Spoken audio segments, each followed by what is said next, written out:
Dr. Inbal Shakam, Elizabeth Wright, Present. Dr. Barbara Luty,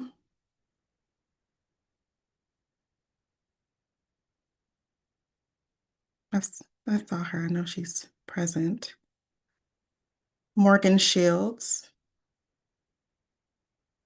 I believe she is still on maternity leave. Dr. Christopher Daly, and Kristen Simpson. Kristen is unable to be with us today, but she does send her love to the board. We do have a quorum, so a quorum is present.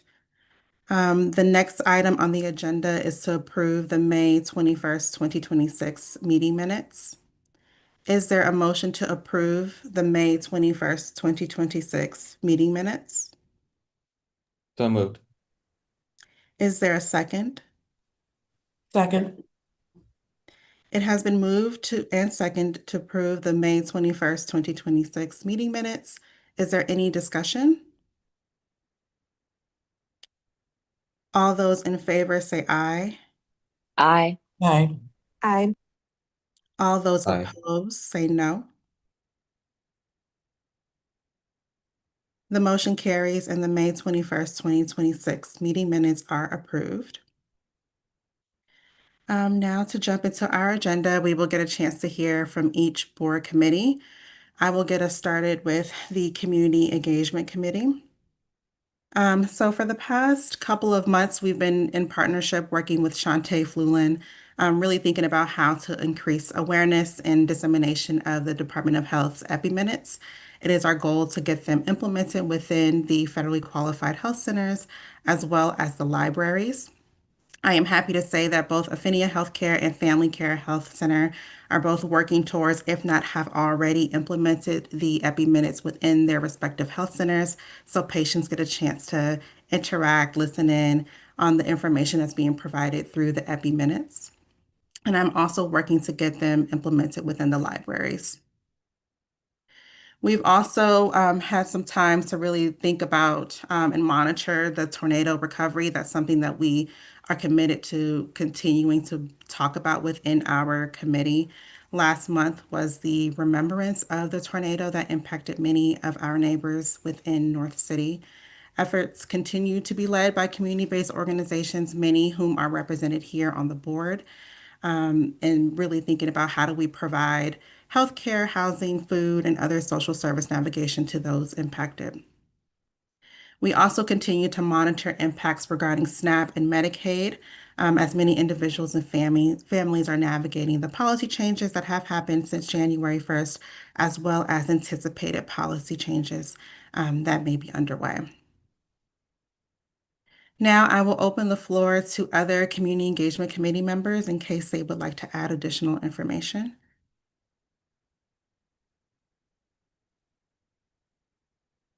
Okay. Thank you, Community Engagement Committee. Now I will turn it over to Deidre Griffith to provide an update on the Academic Partnership Committee. Good morning. We're moving along smoothly with what we're calling the Public Health Career and Job Expo for October 30th here at the Del Mar Divine. So our group has really just been working on logistics and determining the process for student engagement and poster presentations, how to get the agencies there for the job fair. So just lots of logistics and planning right now and starting to promote amongst the audience that we like to engage. So I welcome anyone else to chime in who's part of that committee, but we're very excited and expect it to be a great first annual event. Hi, everybody. It's Inbal Oh, there she Shakam. is. Sorry, I popped on without a name. Deidre, thank you as always to step in. And I just wanted to remind everyone that you should have received a save the date. Thank you, Commissioner, for sending it out. October 30th morning. We can't wait for it. I did receive the save the date, so thank you all so much for putting this together and excited to be a part. Okay, thank you, Academic Partnership Committee. Now I will turn it over to April Mickens-Jolly, Chair of the Governance Committee for updates.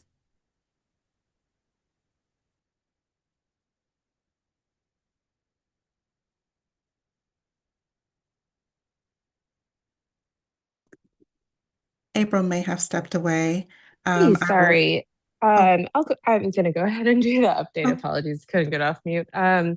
So just a reminder to folks, April did send out a survey for folks to take. So when you can, please do take that. And in just a minute here, I'll go ahead and put that survey link in the chat. But I think those are our major updates from the governance committee. Nebo, I don't know if there's anything else you would add as well. Nope, that's all. Thank you. And if you need your term, it's also in the email. Wonderful, thank you. thank you, Governance Committee. Now I will provide updates on the quarterly joint committee. Our last meeting was held earlier this month on June 9th. We spent some time discussing, we spent some more time being able to discuss the respective committee groups. We haven't had a chance to do that in a while, just to check in on one another, see how our activities are going within each committee, and see if there are ways to support one another. We also briefly touched base around the status of the hantavirus. For weeks, it has been topic of conversation as many individuals were in the mindset of preparedness. Many of us who work directly with community members notice a decrease in conversation and alarm, which is great, because there's also been less concern from our health officials regarding the spread of the outbreak. So we will continue to monitor, and if anything changes, we'll be sure to bring it back to top of conversation.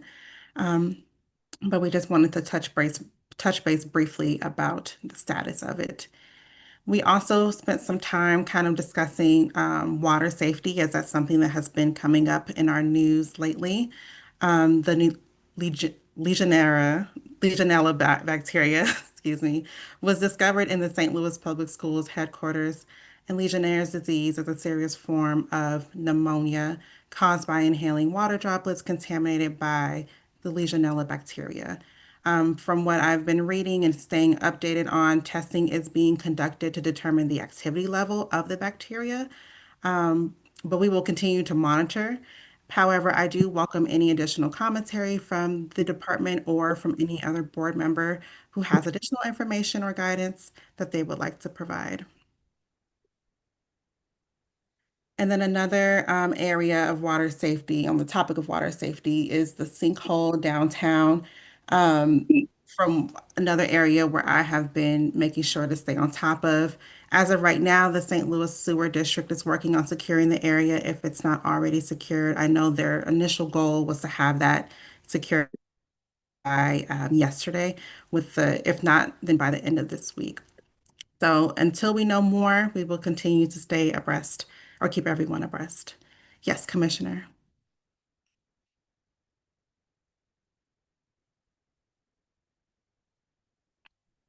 Sorry, come back to me. I was going to comment on Legionella, but I'm looking for an email, so I'll come Okay. back to me.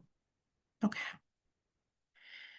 And then lastly, we wanted to touch base about the Community Health Improvement Plan.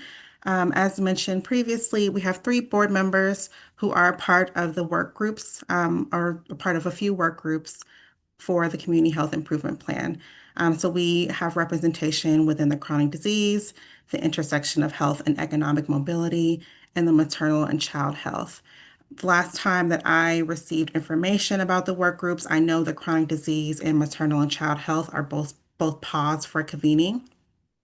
And so we are also planning to meet with Kat Pittman, who is overseeing the Community Health Improvement Plan, to get more information about that, but to also think about how can the board continue to support the Community Health Improvement Plan and the work group and activities that fall within each group.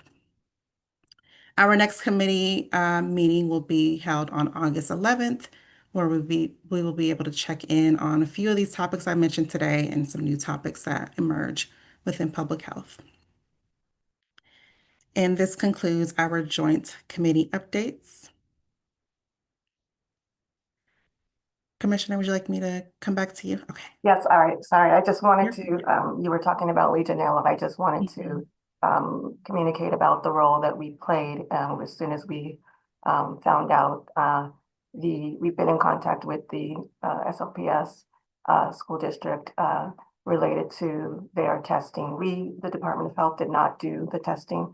And so we are just in contact with them to remind staff in the building to watch for signs and symptoms of Legionella.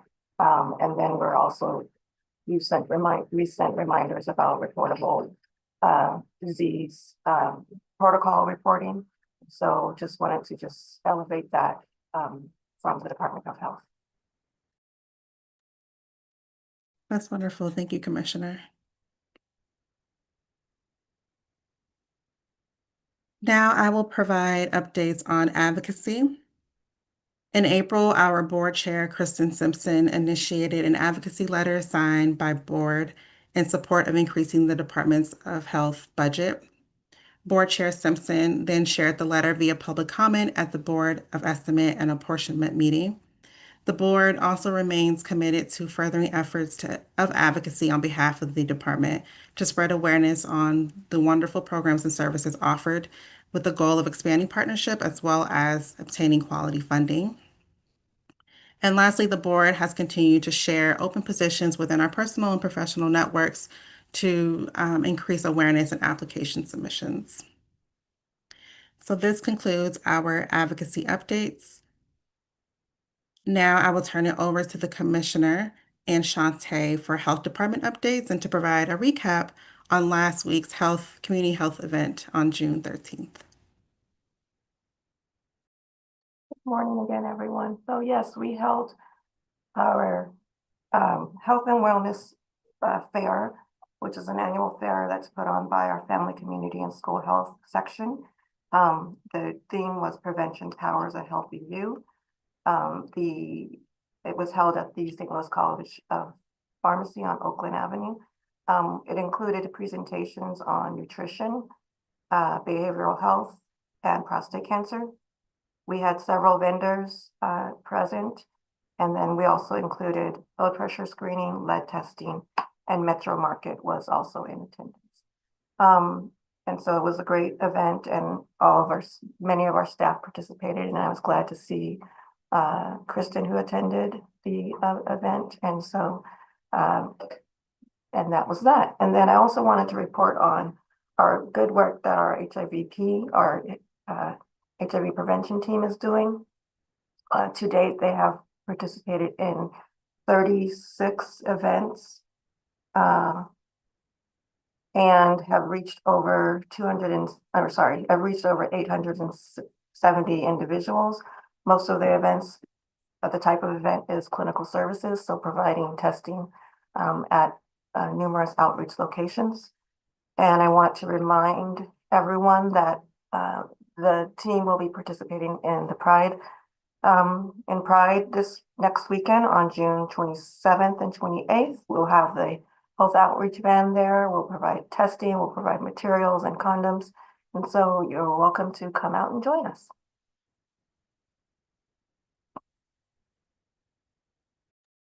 Thank you, Commissioner. Any questions from board members?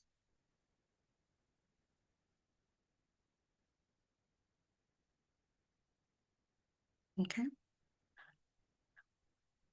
Next on our agenda item, Commissioner and the board leadership team thought it would be a great opportunity for us to discuss data centers.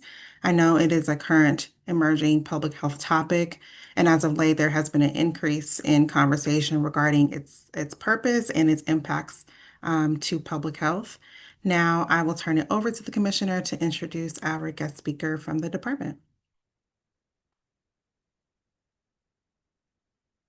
Thank you again.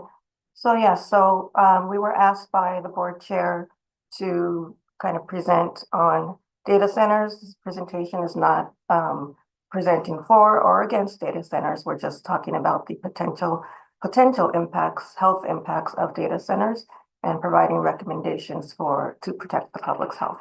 So I'm going to introduce Megan Clark, who is one of our epidemiologists, and she works with our environmental health. She focuses on our environmental health. Over to you, Megan. Awesome. Thank you, Commissioner. Let's see.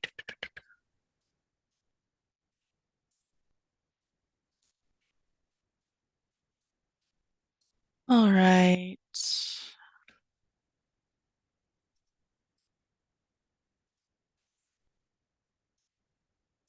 All right. So yeah, like the commissioner said, I'm just going to be talking about data centers and their potential public health implications.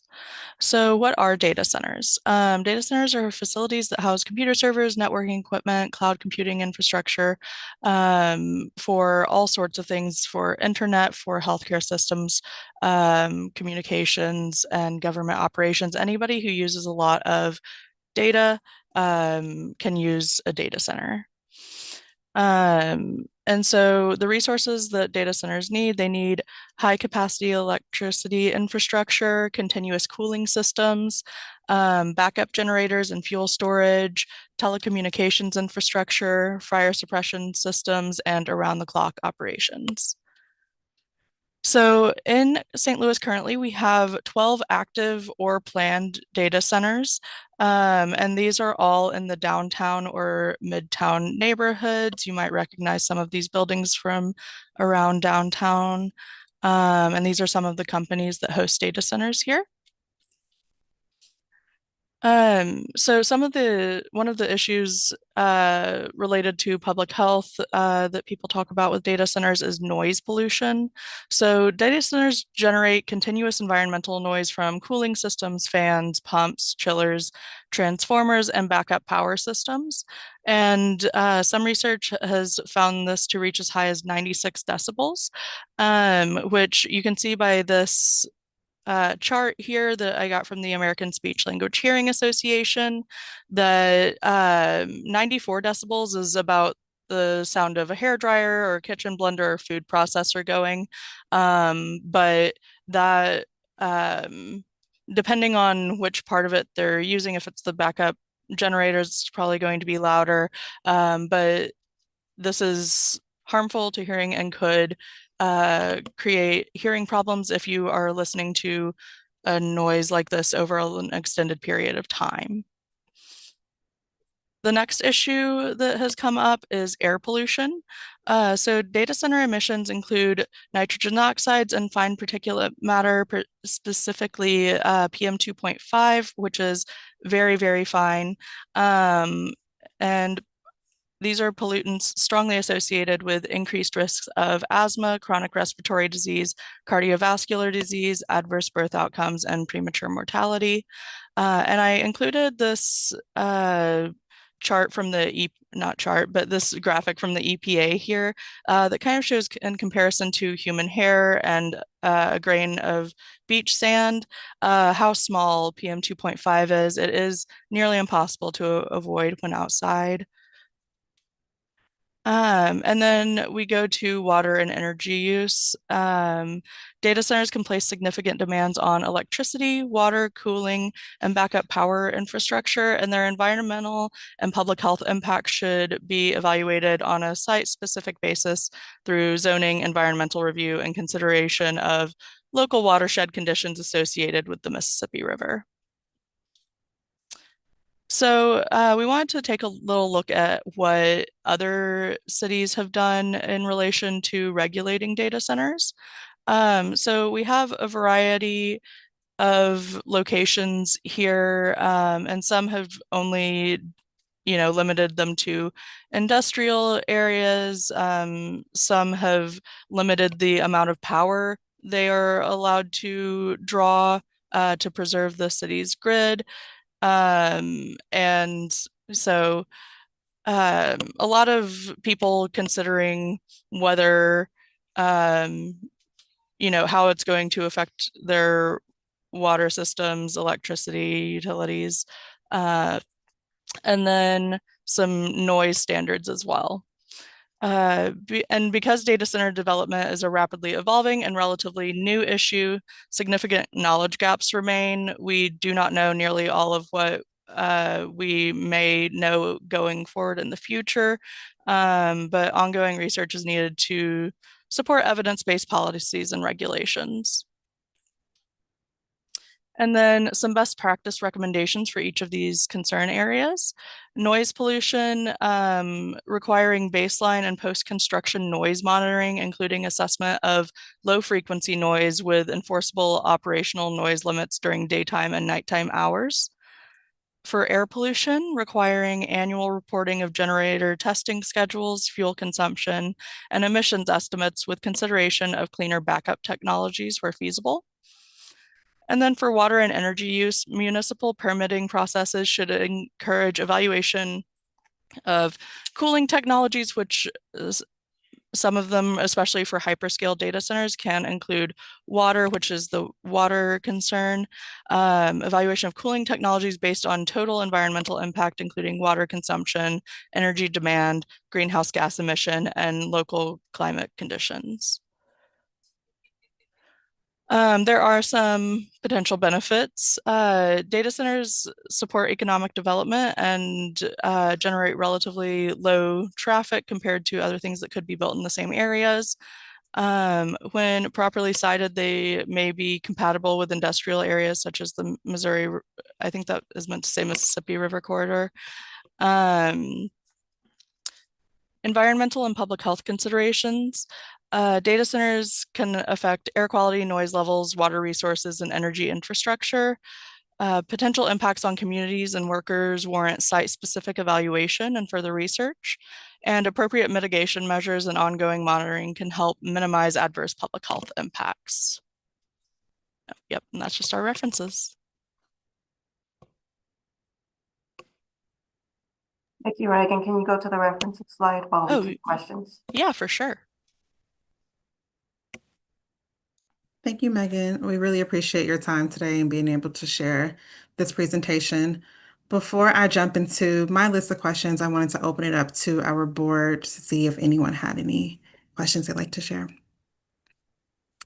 Yes, Dr. Tapey. Thank you for the presentation, first of all. My question is around the air pollution. Are there ways to mitigate that? And then are there environmental standards for that safety? So the difficult thing is measures such as wearing a regular mask that we might wear around to avoid getting into contact with smog and stuff doesn't typically protect against PM 2.5 because it is too fine and will still be able to be breathed in. And I can look into the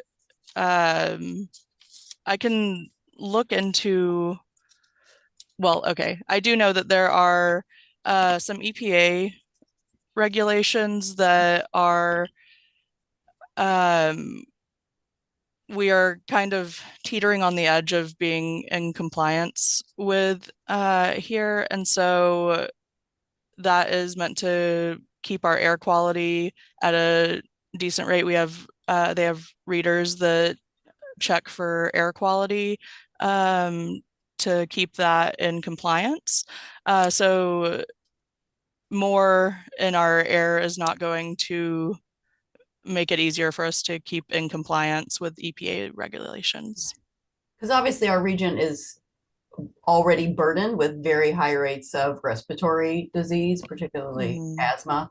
And are there things that we would require of the data center, right, to, if it was here, in order to mitigate that particular risk? Are there things that they could do and we could hold them responsible for?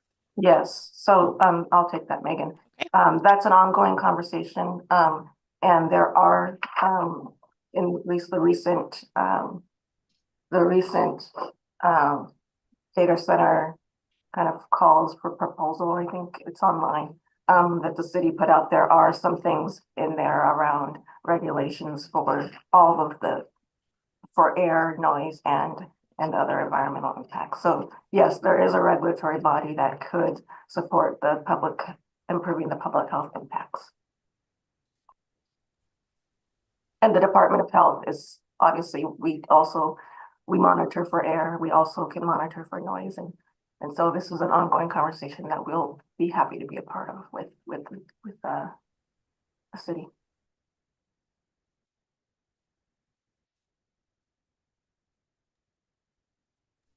Thank you. Someone else can ask the question. Dr. Shockham?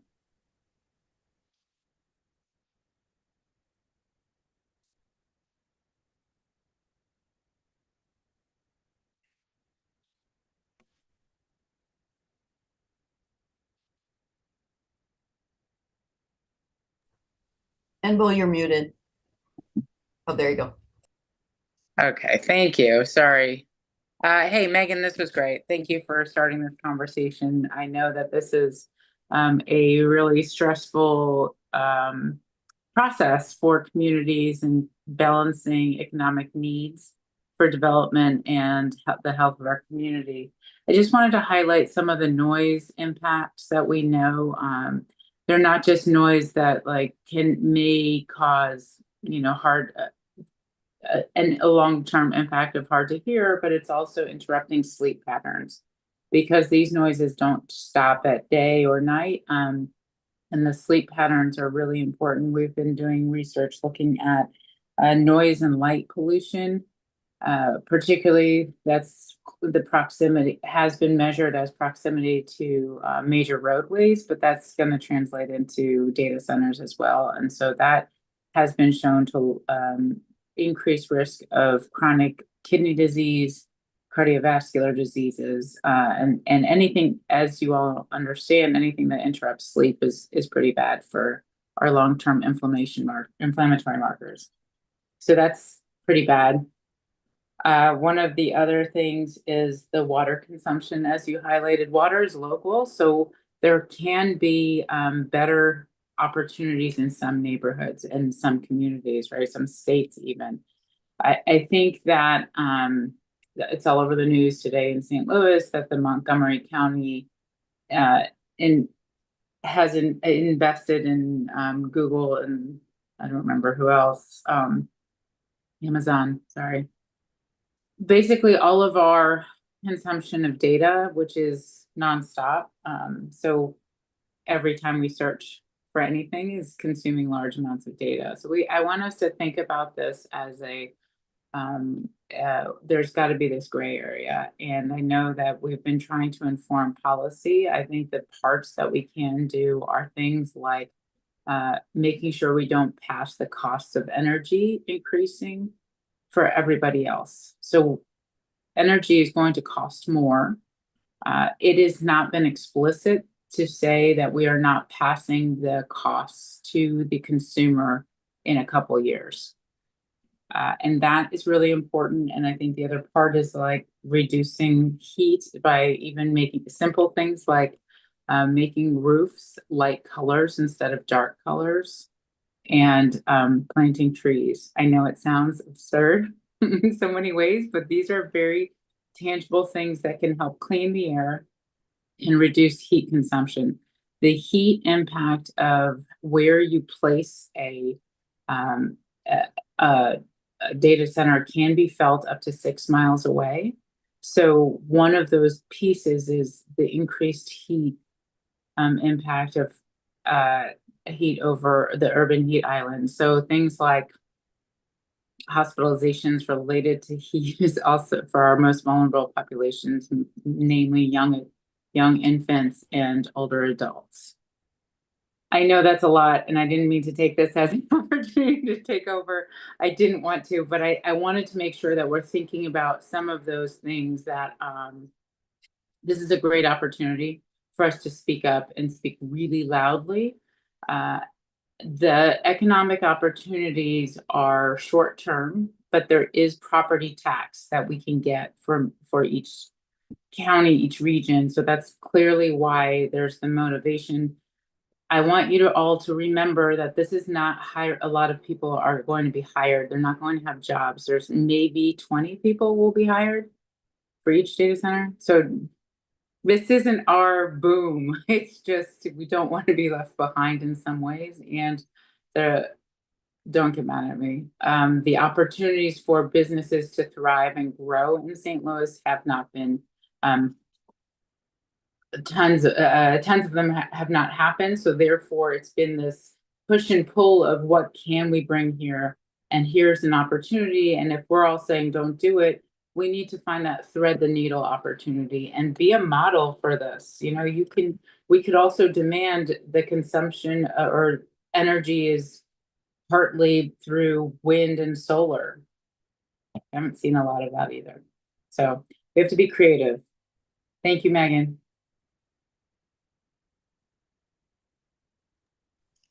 Thank you. Any additional questions? I was just asked to thank you, Megan, and thank you, Inbal. That was also very enlightening. And if you have any additional resources or literature on the hospitalizations that can result from the proximity of data centers, especially with the infants you mentioned, that would be great.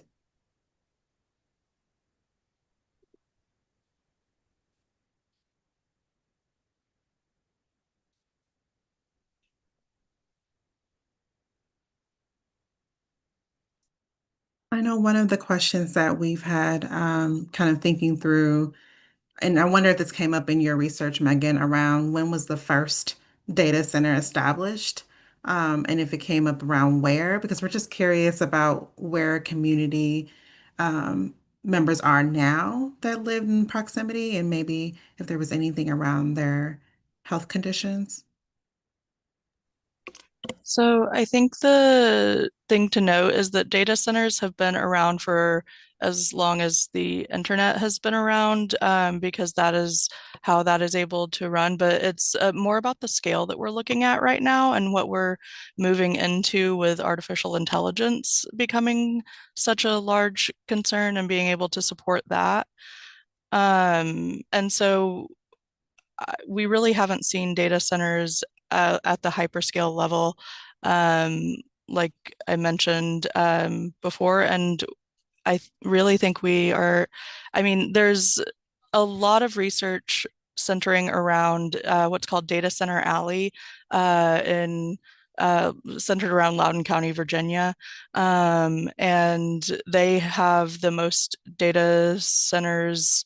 I don't even know if per capita is the right way to phrase that in the world, but that's where we have the biggest wealth of information that we've gotten, but there are still a lot of long-term impacts that we have no clue if they're going to be huge or what's going to happen. Unfortunately, it's a very new area of research.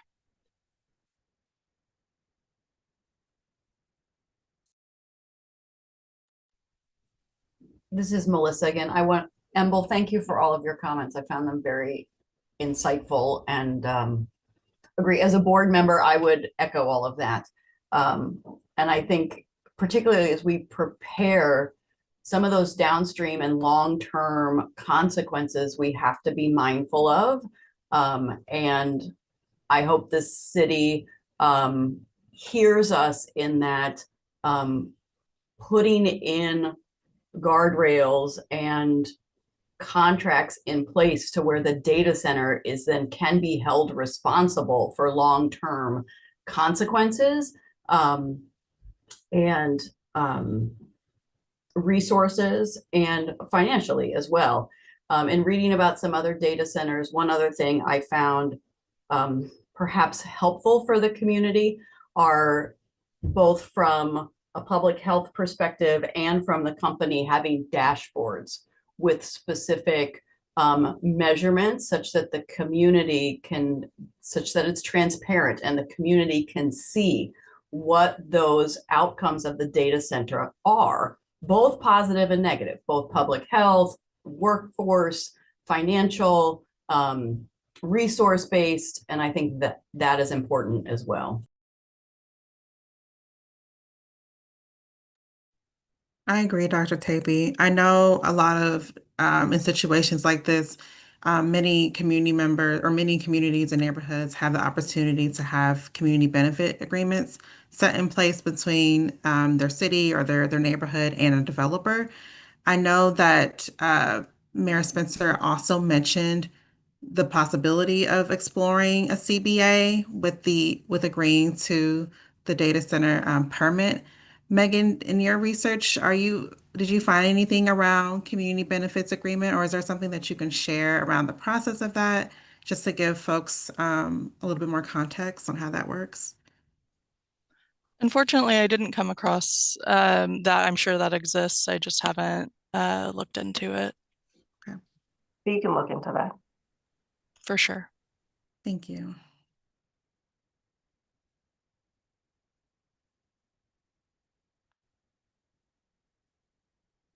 Yes, April? Thank you. This has been really helpful as we think about the impacts of possible data centers. My question is sort of a piggyback off of the question that Deidre asked around the health impact in terms of is there evidence that exposure either by living near or working in or near a data center increases hospitalizations and what that might impact in terms of the workforce. And the reason that I'm asking that question is because data centers are generally framed as important to workforce growth. And I wondered if there was any data around either the impact on someone's health that would then impact their ability to be in the workforce, or perhaps some other data point that would tell us how those types of health impacts impact someone's ability to have a quality of life that would allow them to work. Yeah, so and like Megan mentioned, the research is very new on this.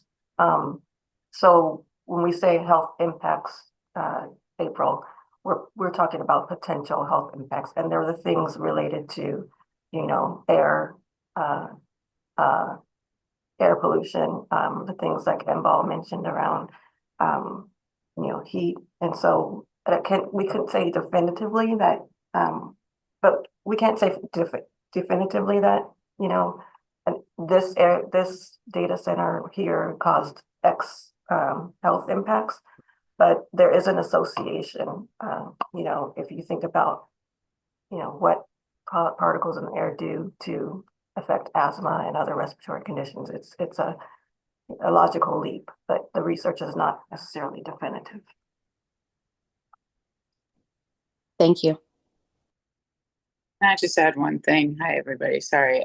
We have, there's probably about 10 or so years of urban heat island data that has, and research that's highlighted the impact of poor health outcomes for people who live in urban heat islands. So this would extend and exacerbate that. And I think the other piece is, as the commissioner just said, the air quality we know has lots of challenges and has a long-term impact and a short-term impact. We know that exacerbates asthma conditions and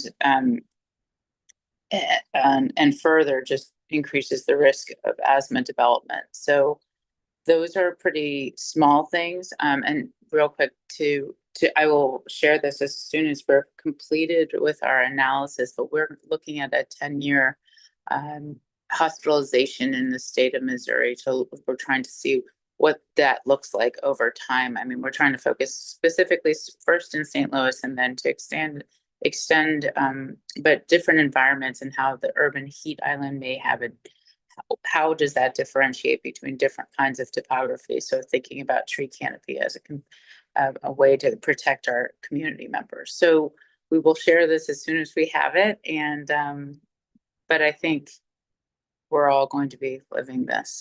I love the dashboard idea. Can I also highlight the request of more air quality measures?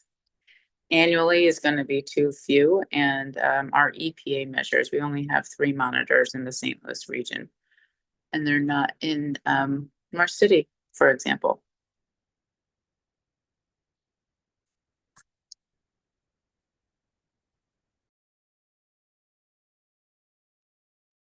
I would love, Oh, sorry. sorry. I was going to say thank you, Enball. You never have to say sorry for sharing your knowledge. It is welcome. As you were speaking about some of those potential mitigating factors, it did get me thinking about, what are those opportunities within our own community to connect with some of those groups who might be involved with this. I know I had a friend who is really involved with, I think it's called Relief, but they literally go out and plant trees. They're an amazing organization. Amongst others, like Missouri Stream Team and stuff. My sister does a lot of work with them with the Missouri Conservation Department, but it almost sounds like it's a twofold. Let's advocate where we can for those potential, well, most likely health impacts and environmental impacts, but let's also look at what are our collective resources we can do to help mitigate it, because it is coming. I think one way or the other, and I think it's a both and was really my takeaway from what you mentioned, Enbol. So thank you for that. I was just gonna echo, would love for our group to follow up on the community benefit agreement and determine what we can find out about it, because maybe we can incorporate things like a dashboard or like a strategic collaboration with organizations like Relief. I know about them as well, and they do great work.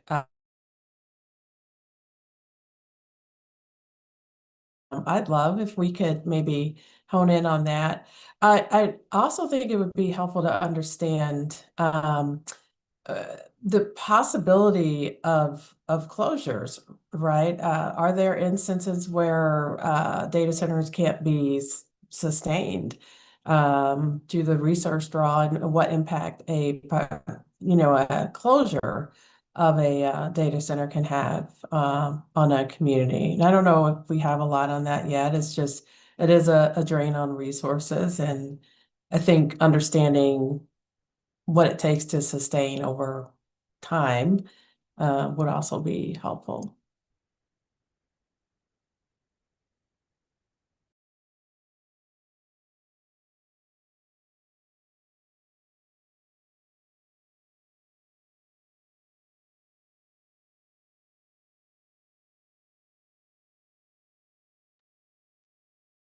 Thank you all for your questions. I'm capturing everything that we're sharing today so we can bring it back in our meetings to kind of think about where does the board fall into this? Can we explore CBA and what does that look like?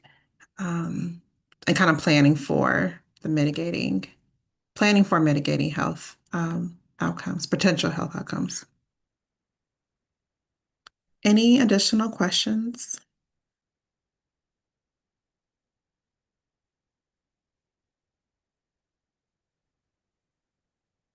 Any parting or final words from you, Megan? No, I just wanted to say thank you so much for your time. I appreciate all the questions as well. Thank you so much. Will we be able to get a copy of this presentation? We'll put it in the board folder. Okay. Thank you, Commissioner. Okay, everyone. Well, we have a shorter agenda today, and so I wanted to open it up one last time for any questions in regards to the presentation or anything else shared today.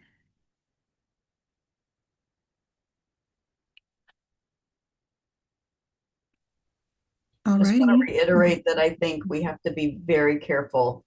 Hearing what I've heard, I'm not convinced that this is going to be a positive for our public health. So, you know, I know we don't particularly decide on this board, you know, the decision to move forward, but how we do that is just so important, and who we make accountable for that. We know many of our public health measures still need improvement in our city and region, and I just do not want to see those outcomes go down for our future generations. We have to make sure that they get healthier, not sicker. And that's, I feel like, our responsibility as a board to voice that.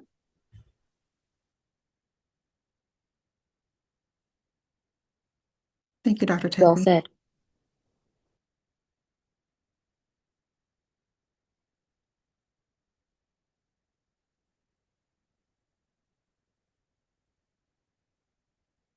Okay. Well, we will continue to have this conversation for sure, as a board. I'm going to give you all some time back. Our next board meeting will be held on July 16th, same time, same place. And we are moving to adjourning our meeting today at 8:50 a.m. Thank you and have a wonderful day, everyone. Thank you, everyone. Take care. Bye.